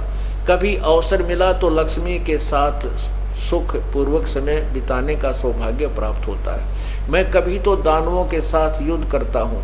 अखिल जगत को भय पहुंचाने वाले दैत्यों का विकराल शरीर को शांत करना मेरा परम कर्तव्य हो जाता है। यहाँ देखिए, मुझे सब प्रकार से शक्ति के अधीन होकर रहना पड़ता है। दुर्गा के अधीन हूं मैं, विष्णु जी कह रहे हैं।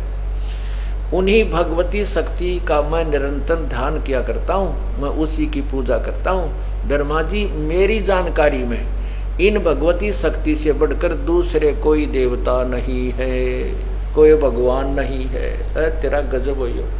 जिन भगवानों को हम सर्वशक्तिमान मानते थे, इन कह का विज्ञान को ना, विष्णु जी कह रहे हैं दुर्गा ही पूर्ण परमात्मा है, इससे आगे कोई भगवान नहीं, कोई नहीं। मैं तो इससे का ध्यान करता हूँ, तप करता हूँ। मेरे साथ दो भाई सब जग भूला पाया, मेरे साथ दो भाई सब जग भूला पाया। इसी भूल में ब्रह्मा भूला जिसने वेद सरसाया, इसी भूल में ब्रह्मा भूला जिसने वेद सरसाया। वेद पढ़ियो पंडित भूला, वो मर्म भेद ना पाया।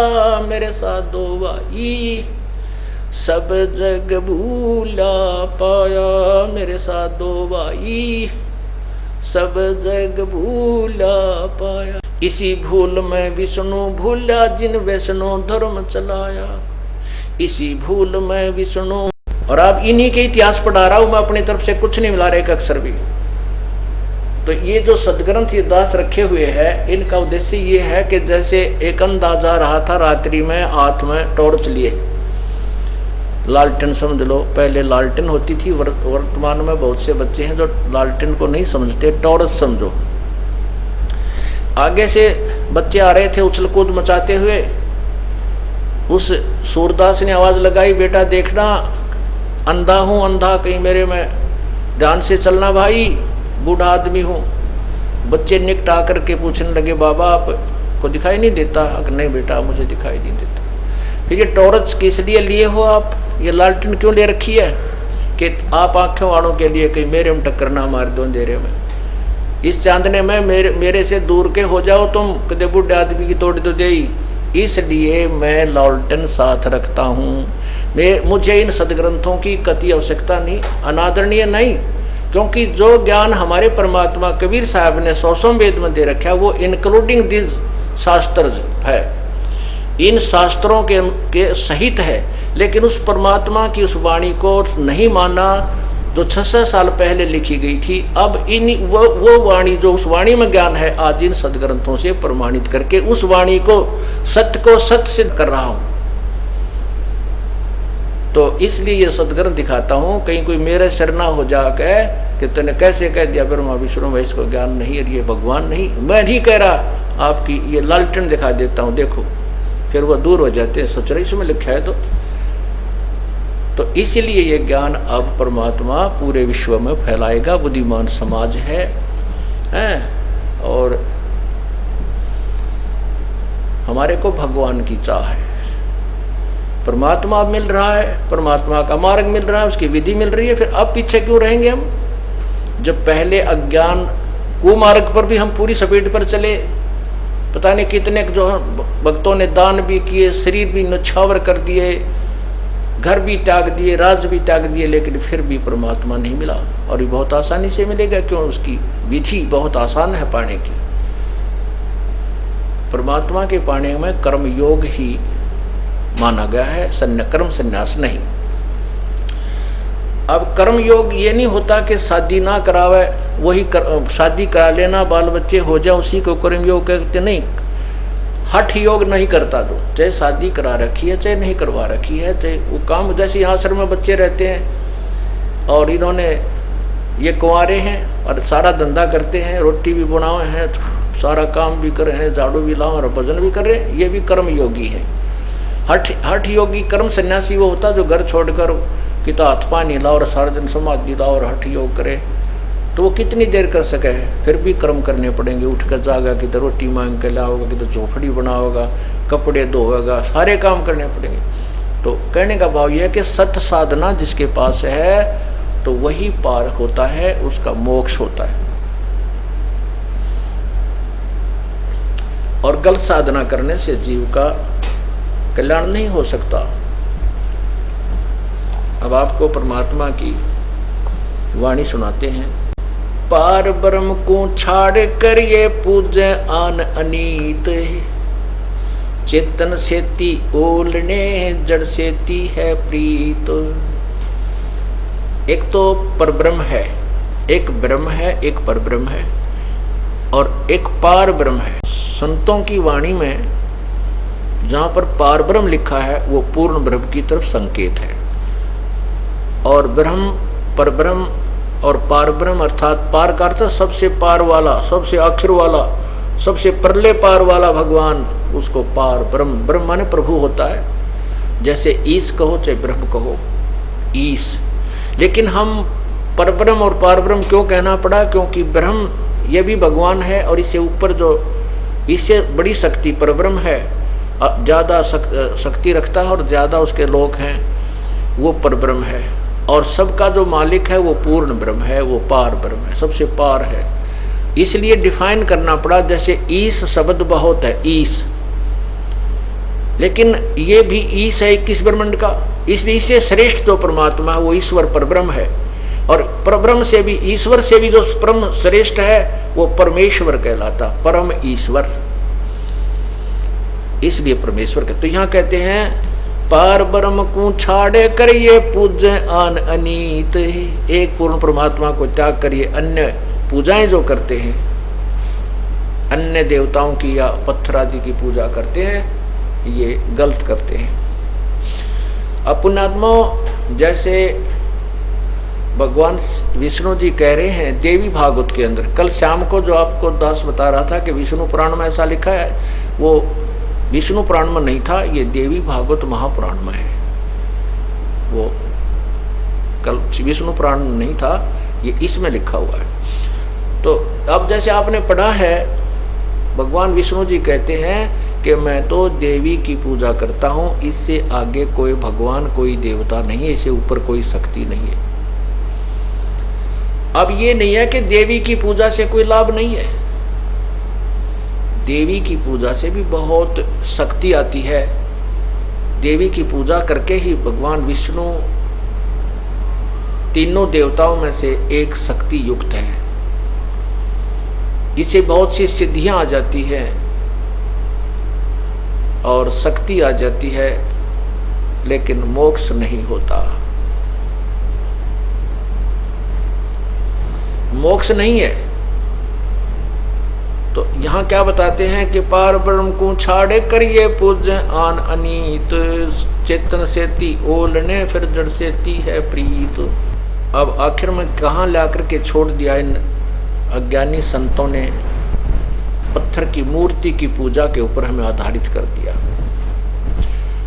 परमात्मा कबीर जी कहते हैं मूर्ति बुरी नहीं है, मूर्ति की पूजा करते हैं वो जीवन व्यर्थ कर रहे हैं। जैसे एक सेब फल होता है, आम का फल है, सेब का फल है।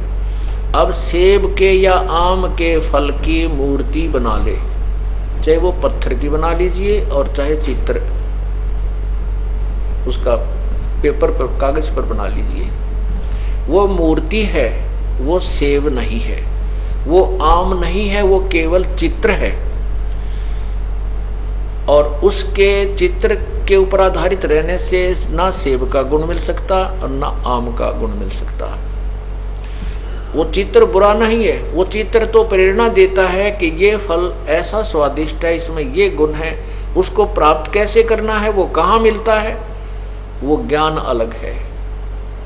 वो ज्ञान है कि मजदूरी कर, मेहनत कर, पैसे इकट्ठे कर, कमाई कर, और कमाई करके फिर मंडी में जा, बाजार में जाइए, वहाँ सेब का फल लेकर के खाइए। जिसकी मूर्ति आपने देखी और जीभ ललचाई, आपके मुंह में पानी आया, वो फल इस तरीके से मिलेगा। ऐसे ही जिन भगवानों को कि आप मूर्ति की पूजा करके वहीं पर उस पर दीप धूप करके उसी के ऊपर मत्था टेक कर वहीं सेट हो गए, कहते हैं इस जिस भगवान की तू मूर्ति कर पूज रहा है, इस भगवान के जो गुण हैं वो ये मूर्ति नहीं दे सकती।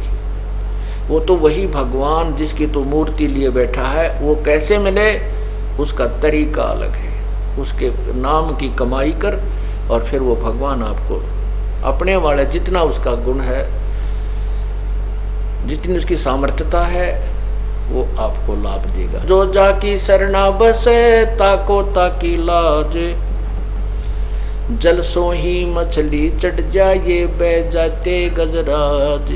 जो भी जिस भगवान की पूजा करता है, जिस साब की पूजा करता है, जिस साब की आश्रित है, उतना लाभ वो अवश्य देता है।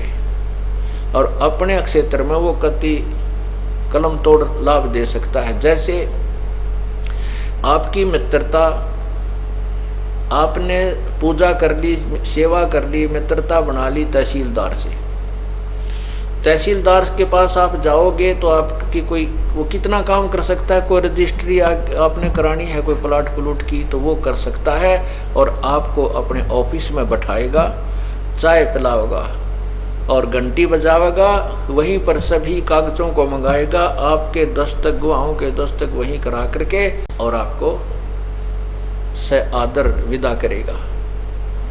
अब तोड़ दी कलम, क्योंकि तहसीलदार के अफसर दफ्तर में जाना कि कौन बढ़ने दे, आम आदमी तो बाहर लाइन में लग करके ये कमी है वो कमी है, वहाँ जाओ टिकट लाओ प्लान लाओ, 2 दिन लाग जाए मनमान चक्कर काटते हैं, और वो 5 मिनट में काम करवा के उसके मित्र तहसीलदार ने दे दिया। इतनी राहत तो दे दी, लेकिन उसके अतिरिक्त उसका किसी अन्य ऑफिस में काम पड़ेगा तो तहसीलदार यूजलेस, वो हेल्पलेस है, वो उसको आगे मदद नहीं कर सकता।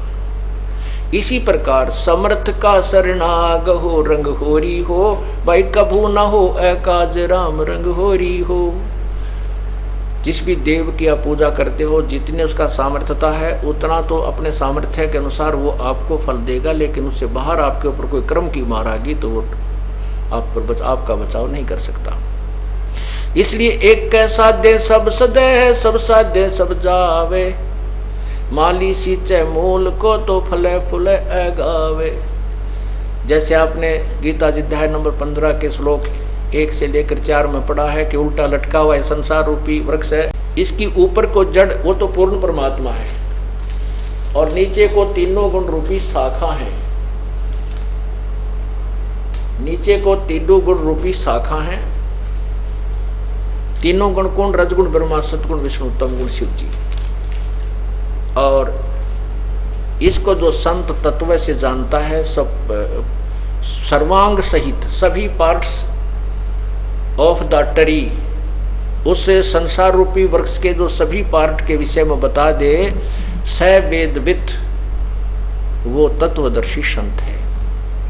तो इतना ही कहा है परमात्मा ने कि इसमें न तो किसी देव को छोटा बड़ा बताया है, लेकिन उनकी स्थिति से परिचित करा है। ये देखिएगा, ये उल्टा लटका हुआ संसार रूपी वृक्ष है। ये देखो,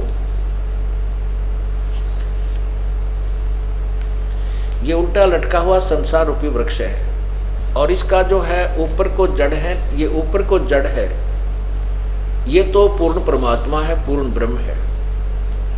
और यहाँ से खुराक चलती है, ये तना में आती है, ये तना अक्षर पुरुष यानी परब्रह्म है, और इसमें से ये कई डार निकलती हैं। जैसे इनमें से एक डार को लेते हैं, ये डार क्षर पुरुष अर्थात ब्रह्म है, ज्योति निरंजन काल है।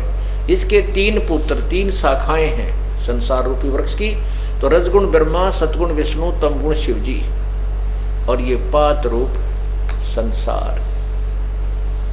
जो संत इस संसार रूपी वृक्ष के पूरे पार्ट्स को बता देता है, स वेदवित, परमात्मा ने अपने सौसम वेद में बताया है। देखिए, कबीर साहब ने कहा है, कबीर अक्षर पुरुष एक पेड़ है, निरंजन वा की डार, और तीनों देवा शाखा है, ये पात रूप संसार। और यही गीता जी अध्याय नंबर 15 के श्लोक नंबर 1 से 4 तथा श्लोक नंबर 16 और 17 में प्रमाण है। अब हम क्या कर रहे हैं? हमने उस मूल परमात्मा की पूजा करनी चाहिए। जड़ की, जैसे हम कोई पौधा लाए आम का और उसको जमीन में जड़ की तरफ से लगाएंगे, जड़ जमीन में दबाएंगे, गाड़ेंगे, और फिर उसकी पूजा, उसकी सिंचाई करेंगे, तो वो जड़ से, जो जड़ में पानी हम डालेंगे, सिंचाई जो जड़ की पूजा करेंगे, तो वहां से जड़ से आहार चलेगा। वो आहार तना में जाएगा, तना से डार में जाएगा, डार से शाखाओं में जाएगा, और शाखा के बाद फिर पत्तों में जाएगा। परमात्मा ने बताया कि अक्षर पुरुष एक पेड़ है, क्योंकि जमीन से बाहर जो दृष्टि गोचर होता है उसी को हम वृक्ष मानते हैं। नीचे जो अव्यक्त है, जो जड़ दिखाई नहीं देती है, वहां से ये खुराक चलती है। इसलिए ऊपर के का बताया है, अक्षर पुरुष यानी परब्रह्म तो एक पेड़ है, और वो तना है, और ये निरंजन, ज्योति निरंजन, ये क्षर पुरुष उसकी डार है, और तीनों देवा रजगुण ब्रह्मा, सतगुण विष्णु, तमगुण शिव जी रूपी शाखा है, और फिर पात रूप संसार। अब हमने जैसे पौधा बोना है, बीजना है, तो उसको उसकी विधिवत कैसे बिजाई की जाती है? जड़ को जमीन में, गड्ढे में या गमले में लगाया जाता है, और फिर जड़ की पूजा करते हैं, उस मूल की पूजा करते हैं, वहां से खुराक चलती है, आहार चलता है, वो फिर आगे टहनियों और हिस्सों में सबको बांट दिया जाता है। अब देखो, परमात्मा ने हमें कितना अच्छी तरह समझाया कि हम कैसे कर रहे हैं, हम गलत कर रहे हैं। हमने कैसे करना चाहिए था? हमने टहनियों की तरफ से उस पौधे को बीज रखा है, जबकि हमने उसको जड़ की तरफ से बीजना चाहिए था। इसलिए इस साधना के करने वालों को मूर्ख लिखा है गीता जी अध्याय नंबर 7 के श्लोक 12 से 15 में। कई भी नहीं मानते, वो फिर कहते, देखिएगा, अब कहते हैं जिन जो ब्रह्मा विष्णु महेश की पूजा, देवताओं की पूजा करते हैं, उनकी साधना ऐसी जानो। अब पूरा देखो ये, अब ये देखिएगा, ये है एक समझो पौधा है, हम कैसे बीज रहे हैं इस पौधे को? हमने शास्त्र विधि छोड़कर अपनी मनमानी पूजा की तरफ से पौधे को बीज रखा है। टहनी तो गाड़ रखी है गड्ढे में, गमले में, और ऊपर न जड़ कर दी, और टहनियों में पानी डाल रहे हैं, ये टहनी भी गल जाती हैं और पौधा भी सूख जाता है। हमारा भक्ति रूपी पौधा सूख चुका है, क्योंकि हम शास्त्र विधि त्याग कर मनमानी पूजा करें। और कुछ नहीं छोड़ना, ना ब्रह्मा विष्णु महेश के बारे में कोई गलत बताते हैं परमात्मा, ना ये दास बताता है। केवल इस पौधे को, भक्ति रूपी पौधे को ऐसे बीजने की प्रार्थना करते हैं। ये देखिएगा, ये पौधा है, ये जड़ है, ये देखिएगा, ये पौधा जड़ जमीन में लगा रखी है, इसकी पूजा की जाए, सिंचाई की जाए, तो यहाँ से खुराक चलेगी, यहाँ चलेगी, ब्रह्मा विष्णु महेश तीनों शाखा में जाएगी। हम तो यहाँ पर हैं, तो इन ब्रह्मा विष्णु महेश से ही हमें मिलेगी, क्योंकि ये इस संसार रूपी वृक्ष के अंग हैं, और वो इम्पोर्टेंट अंग हैं कि हमें इन्हीं से लाभ होगा। इसलिए इनको तोड़ देना या काट कर अलग कर देने के लिए सलाह नहीं दी जा सकती। अर्थात हम ब्रह्मा विष्णु महेश से अलग करने के लिए आपको कभी नहीं कहते, लेकिन आपने जो साधना गलत कर रखी है वही बताते हैं। अब हम इस परमात्मा की पूजा करेंगे तो यहीं से खुराक हमारा कर्म बनेगा, और हमारा जो कर्म होगा वो ब्रह्मा विष्णु महेश ही हमें देंगे, और कोई हमें नहीं दे सकता। और ब्रह्मा विष्णु महेश हमारा केवल वर्कडन ही देंगे, उसमें कम और ज्यादा न्यून अधिक नहीं कर सकते, इनके पास कोई पावर नहीं है। अब देखिएगा, परमात्मा कहते हैं एक कैसा दे सब सदे, एक कैसा दे सब सदे, सब साधे सब जावे। सब साधे, ये हम सब साधन लगे हैं, माता भी, मसाणी भी, भूत भी, पितर भी, गुड़गाम वाली भी, फलाने वाली भी, गंगा जी वाली भी, फलाने सब साधन लगे और सब गई, कोई काम नहीं आई। सब साधे सब जावे, माली सिंचे मूल को, फले फूले ए गाए। यही प्रमाण गीता जी के अध्याय नंबर 3, 10 से 15 में स्पष्ट किया है। देखिएगा, आपको कितना निर्णायक ज्ञान अपने सदग्रंथों का बताते हैं। ये देखिएगा, ये है श्रीमद् भगवत गीता, और इसके अध्याय नंबर 3 के अध्याय नंबर 3 और ये श्लोक नंबर 10 से आपको सुनाना शुरू करते हैं। ये 10 है कि प्रजापति ब्रह्मा ने कल्प के आदि में यज्ञ सहित प्रजाओं को रचकर उनसे कहा, तुम लोग इस यज्ञ के द्वारा वृद्धि को प्राप्त हो जाओ हो। यह यज्ञ तुम लोगों को इच्छित भोग प्रदान करने वाला हो। इस यज्ञ के द्वारा देवताओं को उन्नत करो। ओए होए, इस यज्ञ के द्वारा देवताओं को उन्नत करो और वो देवता तुम लोगों को उन्नत करें। इस प्रकार निस्वार्थ भाव से एक दूसरे को उन्नत करते हुए तुम लोग परम कल्याण को प्राप्त हो जाओगे। अब क्या बताते हैं, आगे देखना।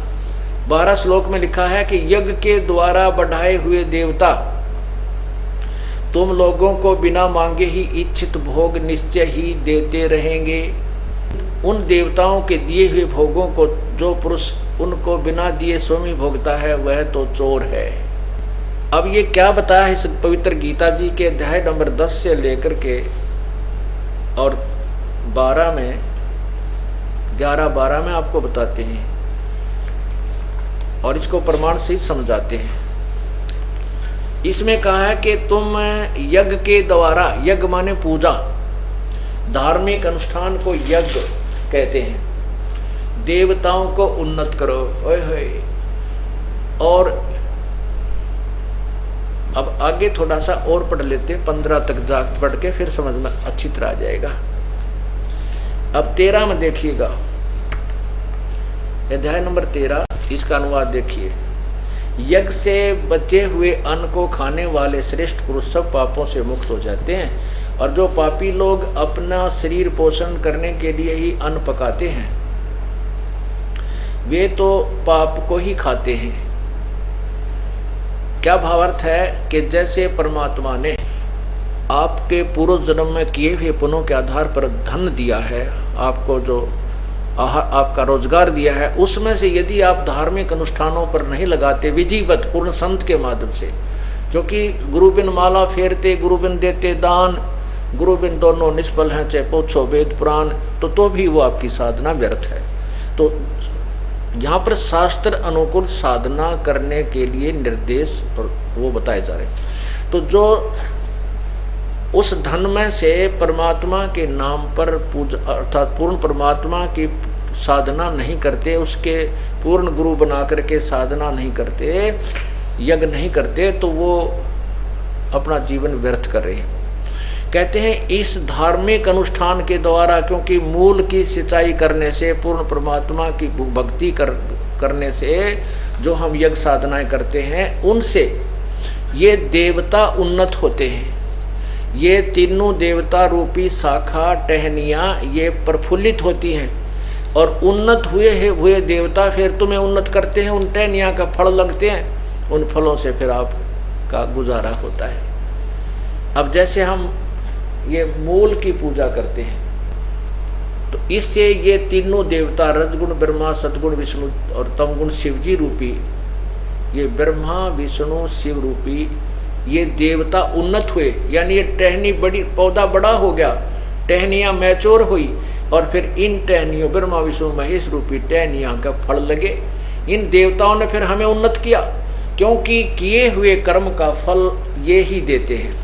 लेकिन हमने पूजा विधिवत शास्त्र अनुकूल करनी है, वो मूल जड़ की पूजा करनी है। जड़ पूर्ण परमात्मा की पूजा करने से हमारे कर्म संस्कार बनते हैं, उन कर्मों का फल ये ब्रह्मा विष्णु महेश के ही टहनियों के लगता है, अर्थात ये ही हमें देते हैं। यदि हम पूर्ण परमात्मा की पूजा नहीं करेंगे तो हमारे शुभ कर्म नहीं बनेंगे, शास्त्र अनुकूल साधना नहीं हुई तो ब्रह्मा विष्णु महेश हमें कुछ नहीं देंगे। ये स्वयं अर्थात ये टहनी उन्नत नहीं होंगी, ये देवता उन्नत नहीं होंगे, अर्थात ये टहनी सूख जाएंगे। फिर देखना, और कहते हैं जो किए अपने पुण्य में से और जो यज्ञ से बचे हुए शेष अन्न को खाते हैं वो सब पापों से मुक्त हो जाते हैं। हम आपको जैसे ये अनुष्ठान शुरू हुआ परमात्मा का 3 दिन का पूर्णिमा पर्व, सबसे पहले परमात्मा का प्रसाद बनाया जाता है, हलवा कढ़ा और रोटी सब्जी जो भी बनती है परमात्मा के निमित्त अलग से रखा जाता है, उसको भोग लगता है। उसके बाद फिर शेष जो बच जाता है भंडार में उसको हम सब खाते हैं। तो ये एक शास्त्र अनुकूल साधना यहाँ की जाती है। इससे हमारी जो हम पापों से मुक्त हो जाते हैं, हम ऐसी साधना करने से उन पापों से बच जाते हैं जो हम परमात्मा की विधि साधना ना करने से पापी कहलाते। जैसे भी लिखा है वो तो पापी अपने पाप को ही खाते हैं जो शास्त्र अनुकूल साधना नहीं करते। अर्थात जो अनुष्ठान किए जाते हैं और ये यज्ञ से बचे हुए शेष अन्न को, क्योंकि पहले भगवान को भोग लगा, बाकी जो भंडार में या यहाँ जो हलवा कढ़ा या सब्जी रोटी बची ये उसके बच्चे खाएंगे। पहले पिताजी ने भोग लगा दिया, उसके बाद बच्चे खाते हैं। तो कहते हैं ये संकेत है कि यज्ञ से बचे हुए अन्न को, ये देखो गीता जी अध्याय नंबर 3 के ये श्लोक नंबर ये 14 ये 13 में कहा कि यज्ञ से बचे हुए अन्न को खाने वाले श्रेष्ठ पुरुष सब पापों से मुक्त हो जाते हैं। जो पापी लोग अपना शरीर पोषण के लिए ही अन्न पकाते हैं वे तो पाप को ही खाते हैं। जो धार्मिक अनुष्ठान विधिवत शास्त्र अनुकूल नहीं करते वो तो पापी आत्मा है, अपना पेट भरने के लिए ही गुटी लाई, दड़ी पक्का खाया और सारी रात फुंकाड़े मारे, सुबह उठते फिर धंधे में जुट गए। कहते हैं वो तो पापी लोग अपना पाप ही खाते हैं। आगे देखना 14-15 जो श्लोक है 3रे अध्याय का, इसमें बहुत जबरदस्त निर्णय है। इसमें यह भी स्पष्ट किया है कि पूर्ण परमात्मा से ब्रह्म की उत्पत्ति हुई, ज्योति निरंजन का जन्म हुआ और फिर ज्योति निरंजन ब्रह्म ने हमारे कर्म लगाए, क्योंकि यहाँ हमने करके खाना पड़ा, अपना किया कर्म भोगना पड़ता। सतलोक में ऐसा नहीं है, वहाँ कोई कर्म नहीं है, वहाँ परमात्मा के भरे भंडार हैं, वहाँ कोई कमी नहीं किसी वस्तु की। तो यहाँ आए तो हम कर्मों के बंधन में बंधे, वो प्रमाण दिया है गीता जी अध्याय नंबर 3 के श्लोक 14 और 15 में। देखना ये 14 और 15 यह लिखा है, संपूर्ण प्राणी अन्न से उत्पन्न होते हैं। अन्न की उत्पत्ति वृष्टि यानी वर्षा से होती है, वर्षा यज्ञ से होती है, वर्षा यज्ञ से होती है। आप देख रहे हो पुण्यात्माओं, जब से परमात्मा की कृपा हुई है, सतलोक आश्रम बरवाला में ये अनुष्ठान धार्मिक अनुष्ठान प्रारंभ हुए हैं, उसी दिन से परमात्मा वर्षा कर रहे हैं। और मई और जून जो तपया करते थे उसमें भी परमात्मा ने झड़ी ला रखी थी। और उससे पहले आप देखते हो कि जमीन में ट्यूबवेलों के पानी भी सूख गए थे, इतना पानी चला गया था नीचे। और अब धार्मिक अनुष्ठान फिर पुनः प्रारंभ हुए हैं परमात्मा की। वही प्रमाण गीता जी दे रही है कि सभी प्राणी अन्न से उत्पन्न होते हैं, अन्न वर्षा से होता है और वर्षा यज्ञ अनुष्ठानों से होती है, यज्ञ से होती है। यहाँ 5 यज्ञ चलती हैं, एक यज्ञ धर्म की यहाँ भरे भंडारे, दिन रात कोई किसी समय आओ आते भोजन तैयार मिलेगा, सदा व्रत है उस परम पिता कबीर परमेश्वर की तरफ से। ये मत समझना कि कोई दान करके ये भंडारा चला सकता है, नहीं। परमात्मा अपने सतलोक से आपके पास भेजता है अपना, तो आपको धन देता है, आपको धनवान बनाता है और आपके 100 प्रकार के कष्टों का निवारण करता है और फिर आप में प्रेरणा करके दान करवाता है ताकि ये बच्चा कुछ पुण्य प्राप्त कर सके। नहीं तो ये काल भगवान धर्म पर नहीं लगाने दे सकता। कोई बीमारी में कि तो मुकदमे में कि तो कोई ले गया, वो दे को नहीं, फिर खेचा तानी, रात न नींद आवा नहीं, ऐसी बयान माटी रखी है हमारी। ये तो कबीर परमेश्वर की रजा से ही ये सब दान पुण्य करवाया हो रहा है। तो यहाँ एक यज्ञ है धर्म की, ये धर्म भंडारा दिन रात चलता है। और दूसरी यज्ञ है ध्यान, सतलोक आश्रम में आने के बाद केवल परमात्मा की चर्चा ही चलती है, उसी का ध्यान, उसी की चिंतन बना रहता है। और तीसरी यज्ञ हवन की, यहाँ पर दिन रात अखंड ज्योतें चलती हैं परमात्मा की। और जिस दिन ये 3 दिन समागम चलता है तो इसमें प्रत्येक भक्त की जिसका भी वो पाठ होता है अखंड, एक ज्योति अलग से चलाई जाती है। जैसे 100 पाठ हैं तो 100 ज्योत चलेंगी, 200 पाठ हैं तो 200 ज्योतों का चलती है। एक ज्योति में 3 दिन लगभग 1 किलो घी हवन हो जाता है। अब आप देख लो, जहाँ 100 पाठ हैं 200 पाठ हैं तो कितना क्या किलो घी यहाँ पर हवन हो जाता है। तो ये हवन यज्ञ भी चलता है। तीसरी यज्ञ हवन की, चौथी यज्ञ प्रणाम। फिर यहाँ परमात्मा को हम प्रणाम करते हैं, ये भी एक यज्ञ के तुल्य है।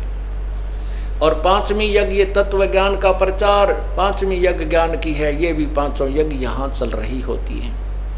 इसलिए परमात्मा यहाँ वाणी में कह रहा है, देखिएगा गीता जी अध्याय नंबर 3 के और श्लोक नंबर 14 और 15 में स्टार्ट है 14 का। संपूर्ण प्राणी प्रसन्न अन्न से उत्पन्न होते हैं, अन्न की उत्पत्ति वृष्टि से होती है, वृष्टि यज्ञ से, वर्षा यज्ञ से होती है। और देखना, यज्ञ विहित कर्मों से उत्पन्न होने वाले हैं, यानी विहित माने शास्त्र अनुकूल साधनों से, जो शास्त्र अनुकूल विधि से, शास्त्र अनुकूल साधना जो की जाती है वही कर्म काउंटिंग में होते हैं, अन्यथा नहीं। वही धार्मिक कर्म सही माने जाते हैं जो शास्त्र अनुकूल, यानी विहित, विहित माने शास्त्र अनुकूल जो कर्म होते हैं वही मान्य होते हैं। ये देखना, यज्ञ कर्म सम उद्भव विहित कर्मों से उत्पन्न होने वाला है। और कर्म समुदाय को, यहाँ देखो इन्होंने कितनी गलती कर रखी है, ब्रह्मो उद्भवम, वेद से उत्पन्न लिख दिया। कर्मों को नो कहे वेद से उत्पन्न, नहीं, ये ब्रह्म है। और ब्रह्म से उद्भवम, यानी ये कर्म जो हमने यहाँ करने पड़े ये काल से उत्पन्न हुए। इस काल के लोक में आए, ब्रह्म के लोक में आए तो हमने कर्म करने पड़े, नहीं तो अपने सतलोक में हम बिना किए भगवान दिया करता था। अब ये देखो, इन्होंने ब्रह्म का अर्थ वेद कर दिया है। तेरा गजब, वेद माने यहाँ लिखना था ब्रह्म। ये ज्योति निरंजन किसे, अक्षरम उद्भवम, अविनाशी परमात्मा से उत्पन्न हुआ जान। ओए होए, ब्रह्म, ये जो ब्रह्म है,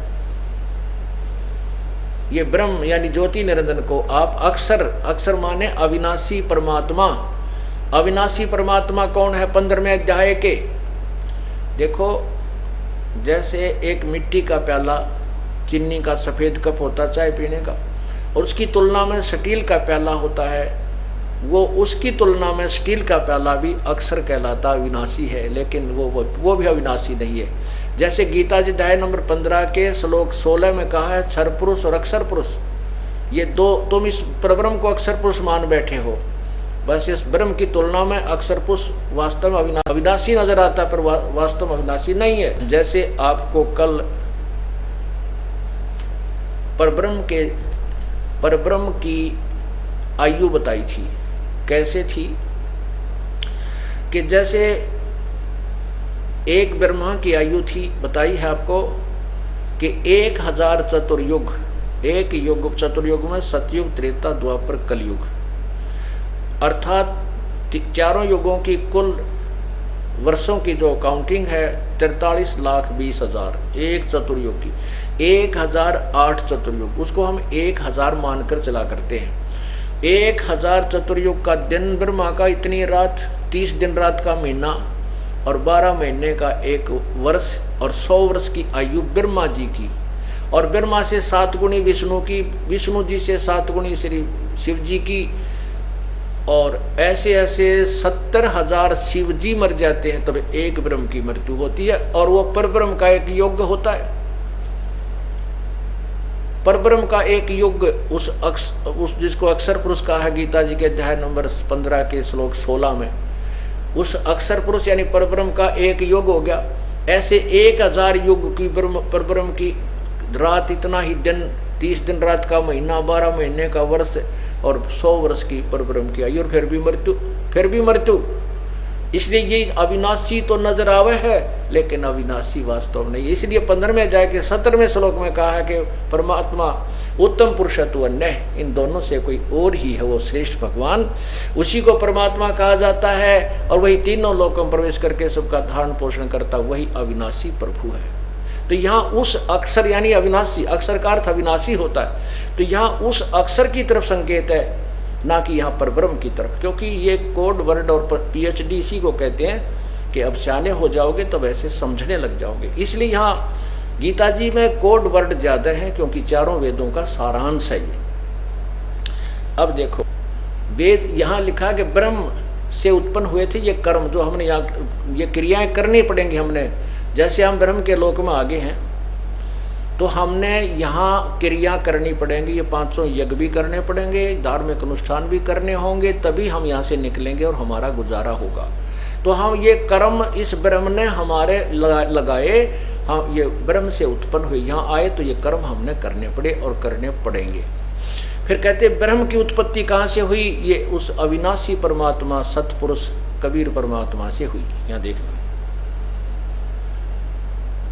और ब्रह्म को यहाँ ब्रह्म वेद के स्थान में ब्रह्म मानो, ब्रह्म को अविनाशी परमात्मा से उत्पन्न हुआ जान। इससे सिद्ध होता है कि वो सर्वगतम ब्रह्म, सर्वव्यापी परमात्मा वासुदेव, सर्वगतम ब्रह्म माने सर्वव्यापी वो वासुदेव परमात्मा, जिसको गीता जी अध्याय नंबर 7 के श्लोक 19 में कहा है कि बहु नाम जन्मानाम अंते ज्ञानवान माम प्रपद्ये। गीता ज्ञानदाता कहता है कि बहुत बहुत जन्मों के अंत के किसी जन्म में ये ज्ञानी लोग मुझे मेरा ब्रह्म तक की साधना करते, नहीं तो नीचे के देवी देवता माता मसाणियों मुझे रहते हैं। और वासुदेव सर्वमिति स महात्मा सुदुर्लभ, जो सर्वगतम ब्रह्म के बारे में बताने वाला है, उस वासुदेव के बारे में बताने वाला है, सर्वशक्तिमान परमात्मा के विषय में क्या जानकारी देता है कि वही पूजा के योग्य है, वही सर्व का सृष्टि रचनार है, वही अविनाशी है, उसी की पूजा से मोक्ष होगा। ऐसा महात्मा तो बड़ी मुश्किल से मिलेगा। तो उस सर्वगतम, उस वासुदेव का यहाँ प्रमाण है, वह सर्वगतम ब्रह्म है, जिससे ब्रह्म की भी उत्पत्ति हुई है, वो अविनाशी परमात्मा। यहाँ देखिए,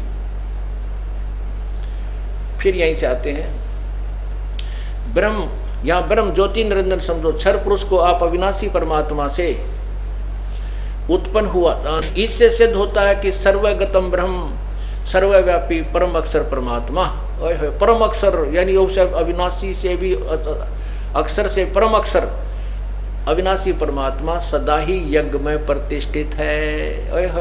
वही यज्ञों में मुखिया है, उसी की पूजा करनी चाहिए, उसी को इष्ट मानकर उस यज्ञों का अनुष्ठान करना चाहिए। इति सिद्धम, यही दास सिद्ध करना चाहता था, और यही पवित्र गीता जी ने सिद्ध कर दिया कि वो परमात्मा जो है वो पूर्ण परमात्मा ही यज्ञों में प्रतिष्ठित है, उसी को इष्ट मानकर यानी मूल जड़ को पूजना चाहिए। उस जल की जड़ की पूजा से फिर देवता बढ़ेंगे, ये ब्रह्मा विष्णु महेश के पास हमारे संस्कार ऑटोमेटिक जाएंगे, और फिर ये हमारे को ना मांगते हुए भी देंगे। जैसे टहनी पौधा लगाया, पौधे की पूजा की जड़ की, और वो फली पौधा बड़ा हो गया, पेड़ बन गया आम का, बिना मांगे आम लद पद हो जाएंगे। हमने इच्छा करने की आवश्यकता नहीं, इसका आम लगे अपने आप लगेंगे, और ना चाहते हुए भी वो हमें देंगे, बिना मांगे भी देंगे। ये गीता जी के अध्याय नंबर 3 के श्लोक नंबर 10 से 15 तक ने भी प्रमाणित कर दिया कबीर परमेश्वर के उस अमर ज्ञान को। पुण्यात्मा, आपका बड़ा सौभाग्य है कि आपको ये अमृत ज्ञान सुनने को मिल रहा है। परमात्मा आपकी जमानत लेता है इस काल के कोलू मत है, और तब आपको यहाँ लाता है, ज्ञान सुनाता है और फिर अपने पाने के योग्य मांझ होकर बनाता है। मानत ना मन मोरा साधो, मानत ना मन मोरा रे, बार बार मैं ये समझाऊं जग में जीवन थोड़ा रे, बार बार मैं ये समझाऊं जग में जीवन थोड़ा रे। इस काया का गर्व न करियो के काला के गोरा रे, इस काया का गर्व न करियो के काला के गोरा रे, बिना भजन कछु काम न आव चाहे, एत्र छड़को चाहूं ओरा रे, बिना भजन कोई काम न आव चाहे, एत्र छड़को चाहूं ओरा रे। मानत ना मन मोरा साधो, मानत ना मन मोरा रे, बार बार मैं ये समझाऊं जग में जीवन थोड़ा रे, बार बार मैं जग में जीवन थोड़ा रे। इस माया का गर्व न करियो के हाथी के घोड़ा रे, इस माया का गर्व न करियो के हाथी के घोड़ा रे, जोड़ जोड़ धन बहुत बटोला लाखों और करोड़ा रे, जोड़ जोड़ धन बहुत बटोला लाखों और करोड़ा रे।